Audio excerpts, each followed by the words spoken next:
beberapa jam ke belakang Ustadz Adi Hidayat dipersekusi oleh emak-emak nih. Sekira ini harus diberikan klarifikasi gitu ya. Infonya begitu liar, saya lihat ada sudah masuk YouTube, di media sosial dan macam-macam. Baik. Saya ingin berikan dua kaidah dulu begini dalam Al-Quran. Pertama, ada di Quran surah 49 ayat ke-6. Jika Anda menerima satu informasi yang belum valid, belum jelas, atau terindikasi menyimpang dari ketentuan syariat. Menyimpang itu bisa sifatnya gosip, bisa beritanya tidak benar, ya bisa masih bias dan sebagainya. Maka kaidahnya di cross check dulu, check and recheck. Ya ayyuhalladzina amanu in ja'akum fasiqun binaba'in fatabayyanu. Hai orang-orang yang masih merasa punya iman, saya sering sampaikan pada teman-teman dan pemirsa dimanapun Anda berada, jika ada ayat Al-Quran dibuka dengan kalimat iman, ini menunjukkan informasi yang akan disampaikan sekaligus menjadi indikator tingkat keimanan pemiliknya. Jadi nanti kalau dibagi dua di Al-Quran itu, setelah kata iman, itu setelahnya pasti ada tuntunan amal soleh yang dibagi dua bagian. Ada sifatnya perintah, ada larangan. Kalau perintah, maka perintah itu akan jadi ukuran tingkat keimanan kita. Kalau teman-teman ingin mengecek sejauh mana kekuatan iman Anda, maka keluarkan perintah-perintah yang diawali dengan kata iman. Saya ambil contoh misalnya. Di Quran surah kedua Al-Baqarah, ayat ketiga. Itu kalimat iman pertama yang disebutkan dalam Quran. Setelah itu ada perintah amal soleh. Alladzina yu'minuna bil ghaib, iman. Orang takwa itu orang yang beriman pada Allah walau tak nampak dalam pandangannya, ghaib. Yakin pada yang tidak nampak itu disebut iman. Yakin pada yang nampak disebut ilmu. Paham ya? Ini apa namanya? Gelas. Kenapa kita tahu gelas? Yakin ini gelas? Gelas atau ayam? Gelas. Bodoh kalau bilang ayam itu kan? Karena semua sumber pengetahuan yang ada dalam diri kita menetapkan ini gelas. Baik, karena ilmu mendorong kita menyimpulkan ini gelas, maka keyakinan pada yang nampak disebut dengan ilmu namanya. Paham?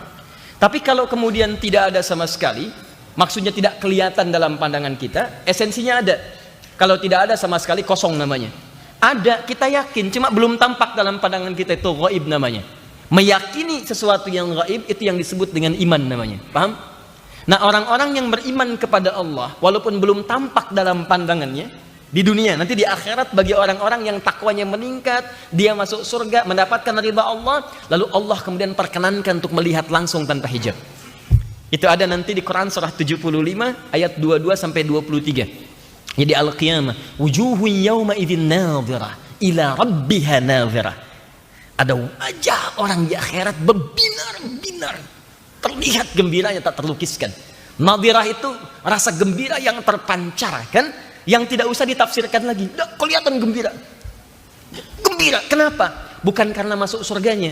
Dia bisa melihat Rabbnya langsung tanpa sekat, yang sangat dirindukannya. Di dunia nggak pernah lihat. Saya ilustrasikan beginilah. Bapak ibu misalnya, mohon maaf ya, mohon maaf ini yang kelihatan dulu lah. Anak misalnya antum berpisah dengan anak nih, lama gitu kan, anak dengan orang tuanya. Antum kasih tuh anak itu biayanya, antum berikan keperluannya, segalanya, sakit diberikan biaya untuk dokternya. Tapi nggak pernah jumpa selama setahun, 2 tahun, 3 tahun, 4 tahun, 5 tahun. Rindu nggak? Nah, tiba-tiba Anda sebagai anaknya ada momen untuk bertemu dengan orang tuanya. Begitu bertemu, bahagia nggak? Terasa bagaimana bahagianya? Masya Allah, terasa bagaimana bahagianya. Apalagi yang tidak pernah bertemu, melihat sama sekali, tidak pernah nampak. Dia yang kemudian menyehatkan kita, memberikan kita segala keperluan. Kalau sakit kita disembuhkan, kalau salah kita dimaafkan, kalau dosa kita diampuni. Tiba-tiba akan tibalah kemudian masa pertemuan itu, maka wajahnya gembira berbinar. Nah, orang-orang yang beriman itu saat di dunia, dia yakin walaupun tak nampak, maka dia akan buktikan keimanannya. Bagaimana cara membuktikannya? Teruskan ayatnya. Wa yuqimunas shalah. Maka dia buktikan keimanannya itu dengan cara menunaikan salat. Dia tunaikan salat. Nah, artinya salat diletakkan setelah kalimat iman, maka aktivitas salat itu sekaligus menjadi indikator tingkat keimanan seseorang.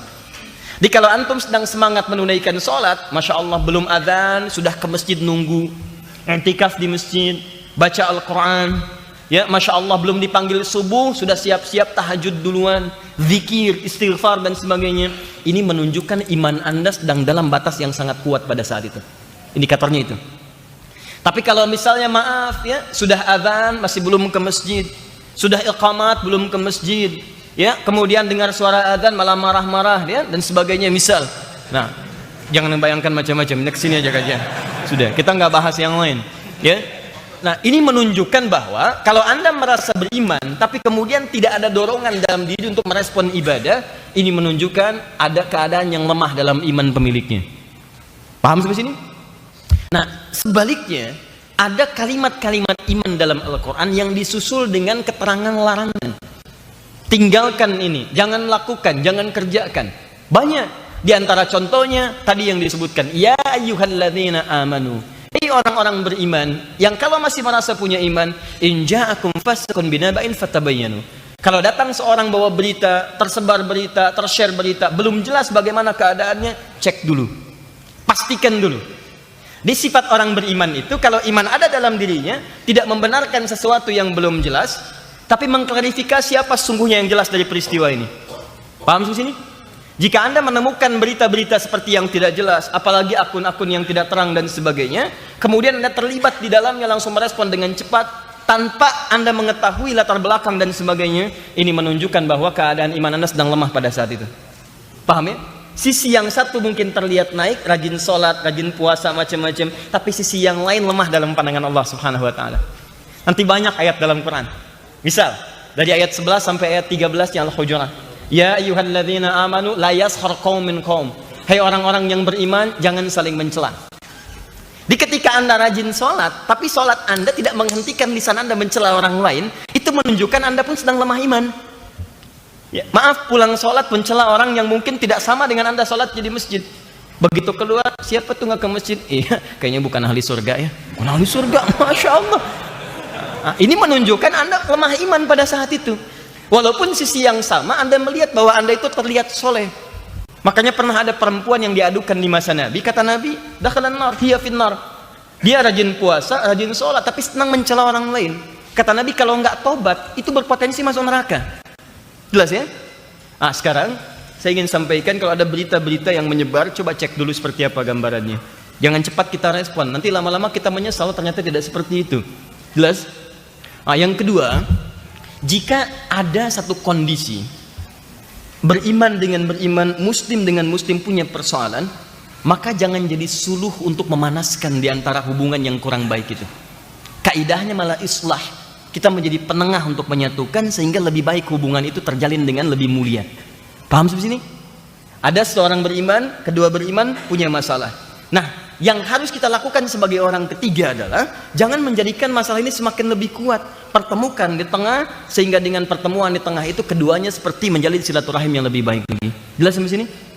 Maka siapapun yang belajar dengan saya, termasuk pemirsa dimanapun Anda berada, jika ada menemukan peristiwa-peristiwa terkait dengan saya khususnya, misalnya ada yang kurang baik, maka saya ajak tunjukkan respon dengan cara yang baik. Jelas ya? Minimal kita doakan dulu lebih baik. Setelah itu kita teliti beritanya, baru kita berikan respon-respon yang mulia. Terkait dengan tadi, sebetulnya tidak sedramatis apa yang sekarang banyak menyebar. Ya, ini sederhana sebetulnya. Kami mengisi kajian di Puri Cinere, itu sudah lama kajian itu. Ya, mungkin kurang lebih mau tahun ke-7 mungkin. Ya, dari DKM yang sebagian Pak almarhum Pak Basri yang sudah meninggal itu orang soleh. Beliau purnawirawan kepolisian dan mengumpulkan para pedagang yang dari daerah beliau di ranah Minang, diberikan taklim supaya dagangnya betul. Kami diundang ke rumahnya, ngisi di sana, kadang-kadang kita ke masjid, kadang di aula dan sebagainya. Kita bergantian dengan teman-teman yang lain, tidak ada masalah. Nah, tadi itu jadwal kami sudah dikonfirmasi, DKM sudah menyampaikan, hanya barangkali ada sebagian atau kelompok tertentu yang ingin juga belajar di situ. Ya, kemudian minta, tapi mungkin minta dengan cara atau hal yang barangkali kurang baik untuk bisa diterima, sehingga kita berikan kemudian keterangan dengan baik, dan di situ kita berikan kesempatan. Sampai di situ saja. Ya, sampai di situ. Jadi tidak perlu kemudian diteruskan pada hal-hal yang barangkali tidak mengundang kemuliaan-kemuliaan. Memang malamnya, dan tadi saya berikan satu pelajaran karena malamnya kemarin pada jam 19.25 ada masuk laporan dari staf kami Ya, ada seorang yang tadi kemudian juga meminta waktu untuk belajar, itu telepon ke staf kami, tidak menyebut nama tapi langsung mencaci maki. Ya, caci maki, A, B, C dan sebagainya dan seterusnya panjang. Saya bilang sama staf saya, kalau ada yang nelpon seperti itu, sudah didengarkan saja di loudspeaker, simpan, kamu kerjakan yang lain. Nanti setelah marahnya selesai, kamu ambil lagi, udah ya Bu ya, tutup ya, atau Pak ya, sudah selesai. Nah, jadi jangan banyak direspon. Kemudian diam, ini masih ada, rekamannya masih ada dan sebagainya. Lalu saat kajian jam 10 memberikan memo, di memonya kemudian disampaikan intinya minta bergantian. Ya, kemudian saya sampaikan karena yang nyampaikan security, saya bilang sama security-nya, Anda DKM bukan? Bukan. Baik, saya katakan, saya berikan nasihat akhirnya secara umum. Pertama, saya sampaikan bahwa jika kita hadir di kajian manapun, maka kita harus patuh kepada ketentuan DKM. Ini penting karena masjid itu bukan punya kita. Masjid Rumah Allah ditetapkan DKM untuk mengatur sehingga semua aktivitas yang berlangsung di masjid berjalan dengan bagus, tertib dan lancar. Nah, ikuti DKM. Lalu saya pesankan, jangan pernah merasa masjid itu punya kajian sendiri. Ya, dikuasai sendiri itu tidak bagus. Bagi dengan yang lain, kalau memang jadwalnya ikuti, jadwal orang lain sampaikan. Jangan merasa ini masjid punya kita, harus kita aja, tidak boleh seperti itu. Tiba-tiba saat saya sampaikan seperti itu, angkat tanganlah seorang ibu, kemudian mana ada, tapi tidak pernah ada. Baik. Nah, akhirnya saya tanya, ibu yang semalam nelpon ya, caci maki staf saya nggak caci maki, ibu telepon nggak? Diam. Ibu telepon nggak? Iya, tapi saya nggak caci maki. Bu, ini di handphone saya masih ada, rekamannya ada, mau saya buka sekarang. Ibu itu tiba-tiba diam, kemudian dia turun dari situ. Setelah itu saya sampaikan kepada teman-teman, sudah, karena ada yang mau masuk, tidak bagus menyampaikan taklim dalam hal kondisi psikologi tidak baik. Ustadznya juga tidak baik saat meneruskan karena materi tidak akan ditangkap dengan baik. Akhirnya saya berikan pencerahan kepada jamaah tadi itu. Saya bilang tolong respon setiap situasi dengan baik. Jangan pernah mencela, jangan mencaci. Sekarang kita bergantian. Teman-teman yang di luar kita perkenankan masuk, kita keluar dalam keadaan tertib, rapi dan seterusnya. Itu satu yang kita lakukan. Sehingga kemudian kita keluar, saya berinisiatif menemui ustadznya. Maksud saya ingin bersilaturahim, menyampaikan, ayo sampaikan pada jamaahnya, tenangkan, sampaikan, jangan saling kemudian bersinggungan. Saya tanya, mana ustadznya? Ada. Mana ustadznya? Ada, tapi nggak datang-datang. Saya tunggu agak lama, tadi nggak pernah datang, dan nggak datang ustadznya untuk menemui saya. Akhirnya saya ceramahlah kemudian kepada dua dari kelompok tadi, baik dari yang kelompok yang satu mau masuk dengan kita yang kemudian mau keluar. Saya katakan, jangan pernah kita terpecah belah. Jangan kemudian saling mencaci, itu tidak baik. Kalau dua orang Islamnya kemudian sama-sama ribut begini, nanti yang tertawa orang lain. Dan kita akan lemah dalam konteks demikian. Nah, setelah itu saya pamit dan muncullah kemudian video di YouTube dan macam-macam, dan ya, Ustadz Adi Hidayat dipersekusi mama. Jelas ya? Nah, jadi pesan yang pertama yang ingin saya sampaikan, tahan ya. Bagi setiap siapapun yang belajar dengan saya tidak pernah mengajarkan Anda mencela atau bahkan memaki orang lain. Jika Anda mengalami situasi yang tidak baik, maka balas dengan cara yang baik. Ingat, ini pesan saya. Saya bersaksi di hadapan Allah, akan menjadi saksi di hadapan Allah, tidak pernah mengajar siapapun yang merasa dengan belajar dengan saya tapi senang mencela orang lain. Ya sudah, cukupkan sampai di situ. Nggak usah dibahas lagi. Dan kasihan ibunya, jangan banyak diungkit-ungkit, sudah tutupi dan doakan saja. Semoga Allah berikan yang terbaik. Ya, itu saja. Memang saya coba kumpulkan tadi beberapa panitia, saya tanya, kenapa nggak diajak? Sudah Ustaz, cuman kami ajak untuk gabung, dikatakan kami kajian khusus, nggak banyak. Saya bingung juga, kalau kajian khusus, kenapa ngambil di masjid umum?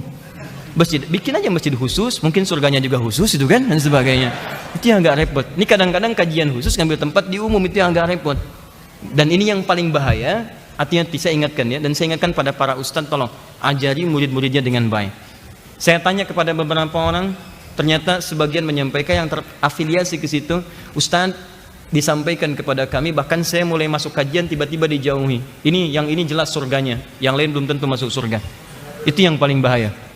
Ingat baik-baik ya, ingat baik-baik. Saya sampaikan pada siapapun, pada teman-teman dimanapun Anda berada, ingat, kajian Islam yang baik itu, sejak zaman Nabi, satu sifatnya selalu menyatukan, tidak pernah memecah belah. Nabi datang, keadaan orang-orang Arab yang terpecah menjadi menyatu. Muhajirin dengan Ansor nyatu, Aus dengan Khazraj nyatu. Jadi kalau ada orang mengajarkan kajian Islam, tiba-tiba Anda belajar dari situ, terpecah keadaan Anda, dengan suami nggak akur, dengan tetangga nggak beres, Anda merasa benar sendiri, berarti ada yang salah dalam kajiannya. Saran saya, cepat tinggalkan. cepat tinggalkan karena ada yang tidak benar dalam kajiannya. Dua, ingat baik-baik, sifat dalam kajian Islam selalu memperbaiki jadi lebih baik, tidak pernah lebih buruk. Antum kenal orang jahiliyah? Kenal di mana?